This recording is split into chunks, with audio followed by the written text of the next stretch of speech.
सुपा देउराली कि जय हो। हामी चाहिँ सुपा देउराली आएका छौँ गाइज। आज चाहिँ यहाँ सुपा देउरालीको दर्शन गरेर हामी चाहिँ जाँदैछौँ। यहाँ चाहिँ एकदम भिडभाड रहेको छ र यहाँ चाहिँ एकदम प्राचीन कालदेखि यहाँ चाहिँ जे वरदान मागे पनि पुग्ने भन्ने सबैको चाहिँ विश्वास रहेको छ सुपा देउरालीमा। र यहाँ कस्तो प्रकारले पूजा गर्छ भन्ने हजुरलाई म देखाउन गइरहेको छु।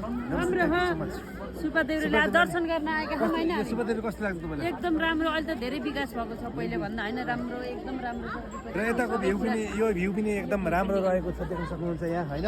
एकदम माथि पनि यता यो डाँडोपट्टि चाहिँ मान्छे तासेको ठाउँ यतापट्टि यो चाहिँ भिडभाड छ बढी। यो चाहिँ अब देश विदेशबाट धेरै ठाउँबाट चाहिँ आउने गर्नुहुन्छ यहाँ। एकदम राम्रो छ यहाँ। सबैजना आउनु दर्शन गर्न सुपा देउरालीको मनले चाहेको चिताएको पुरा हुन्छ भन्ने कुरा सबैको विश्वास रहेको छ। हेर्न सक्नुहुन्छ गाइज भन्न चाहन्छु।